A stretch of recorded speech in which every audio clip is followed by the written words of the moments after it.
Assalamualaikum warahmatullahi wabarakatuh. Halo anak soleh dan soleha, anak cerdas dan baik. Nah, anak-anak semua, kali ini kita akan belajar mengenai berbagai bentuk pecahan yang ada pada halaman 11. Oke, sekarang anak-anak semua silahkan buka bukunya dulu ya. Kita belajar bersama-sama. Oke, nah, berbagai bentuk pecahan. Ada beberapa bentuk. Yang pertama itu ada pecahan biasa, kemudian yang kedua ada pecahan campuran, kemudian ada pecahan desimal, dan yang terakhir itu ada persen. Nah, oke. Yang pertama pecahan biasa. Nah, pecahan biasa ini merupakan bentuk pecahan yang sudah kita sama-sama pelajari sebelumnya. Bentuk pecahan biasa ini terbagi menjadi dua. Yang pertama ada pecahan murni, yang kedua ada pecahan tidak murni. Pecahan murni ini adalah pecahan yang pembilangnya lebih kecil daripada penyebutnya. Pembilangnya lebih kecil daripada penyebutnya. Coba kita lihat contoh di sini. 2/6. 2 yang merupakan pembilangnya lebih kecil daripada 6 penyebutnya. 3 pembilangnya lebih kecil daripada 5 penyebutnya, dan seterusnya.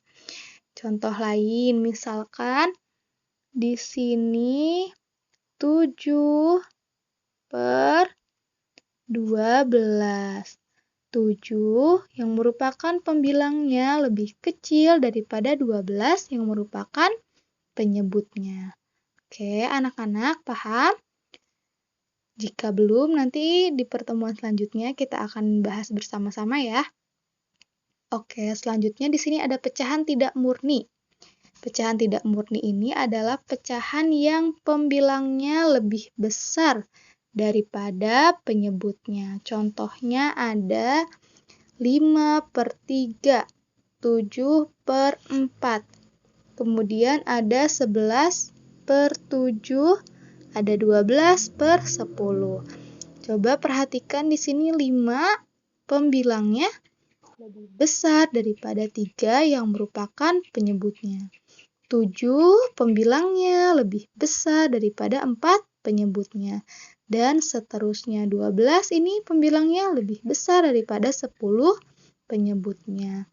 Contoh lainnya misalkan di sini 20/4 atau misalkan 45/5. Yang mana 20 ini merupakan pembilangnya lebih besar daripada 4 penyebutnya. 45 lebih besar pembilangnya daripada 5 penyebutnya. Oke, ini semua merupakan bentuk pecahan tidak murni. Oke, harus diingat ya, pecahan biasa terbagi menjadi pecahan murni dan pecahan tidak murni. Selanjutnya, pecahan campuran. Nah, pecahan campuran ini terdiri atas bilangan bulat dan pecahan. Seperti apa, Bu? Contohnya, bilangan bulat, misalkan 8, 1/2. Nah, 8 ini merupakan bilangan bulat dan 1/2 merupakan pecahan. Jadi, ini 8 bilangan bulat dan 1/2 pecahan jika digabungkan akan membentuk pecahan campuran. Oke, bentuk pecahan campuran itu seperti ini ya. Nah, di sini jika angka pembilang suatu pecahan lebih besar dari penyebutnya, maka pecahan tersebut dapat diubah menjadi pecahan campuran. Jika kita perhatikan di sini, jika angka pembilang suatu pecahan lebih besar, pembilangnya lebih besar daripada penyebutnya. maka barulah pecahan tersebut dapat kita ubah menjadi pecahan campuran. Nah, jika kita perhatikan pecahan ini merupakan bentuk pecahan tidak murni karena pecahannya pembilangnya lebih besar daripada penyebutnya. Oke, untuk mendapatkan bentuk pecahan campuran dari pecahan biasa tadi ini pecahan tidak murni ya. Caranya itu bagilah pembilang pecahan dengan penyebutnya. Oke, contohnya di sini ada tuliskan bentuk pecahan campuran dari 7/3. 7/3 itu sama artinya dengan 7 dibagi 3. Oke, kita lihat di sini caranya mendapatkan pecahan campuran dengan cara bersusun. 7 dibagi 3. Hasilnya 2. Kita tulis di atas. Kemudian 2 dikali 3 hasilnya 6. Maka 7 dikurangi 6 hasilnya 1. Hasil dari 7 dibagi 3 sama dengan 2. Sisanya 1. Jadi pecahan 7/3 dapat ditulis menjadi 2, 1/3. Yang mana 2 merupakan hasil bagi dari 7 dibagi 3 tadi. Kemudian 1 yang ini merupakan sisa bagi dari 7 dibagi 3. Oke, selanjutnya ada pecahan desimal. Adalah pecahan per 10, per 100, per 1000, dan seterusnya yang ditulis dengan menggunakan tanda koma.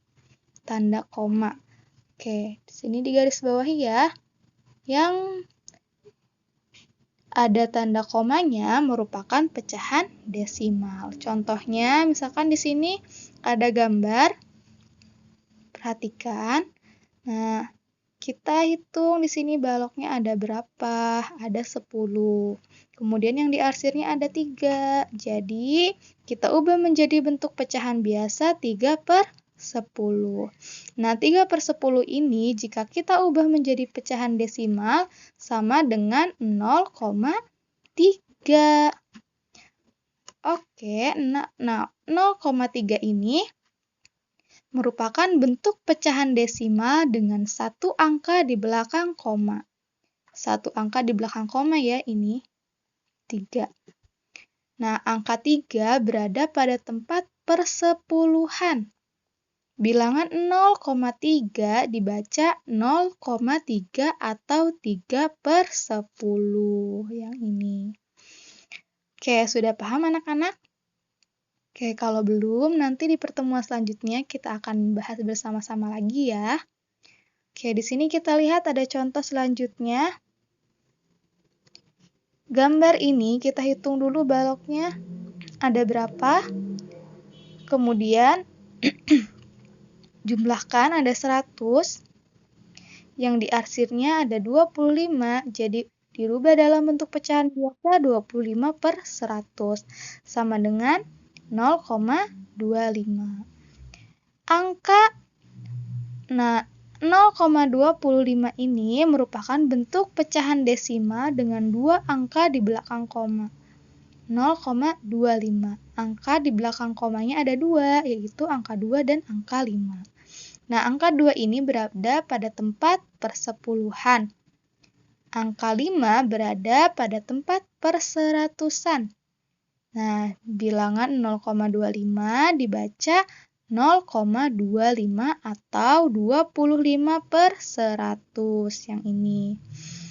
Jadi, jika satu angka di belakang koma, maka ini merupakan angka 3 berada atau terletak pada tempat persepuluhan. Nih, misalkan yang ini kita coret 5-nya. Maka 2 berada pada tempat persepuluhan. Kemudian ditambah 5. Kita tambah 5. Maka di sini ada 25. Nah, 5 ini terletak pada tempat perseratusan. Dan selanjutnya, jikapun kita tambah di sini 5 lagi, maka 5 yang ini berada pada tempat perseribuan. Oke, sudah paham anak-anak? Semoga Allah memberikan pemahaman ya.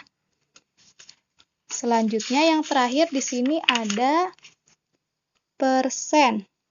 Nah, persen adalah bentuk lain dari pecahan berpenyebut 100.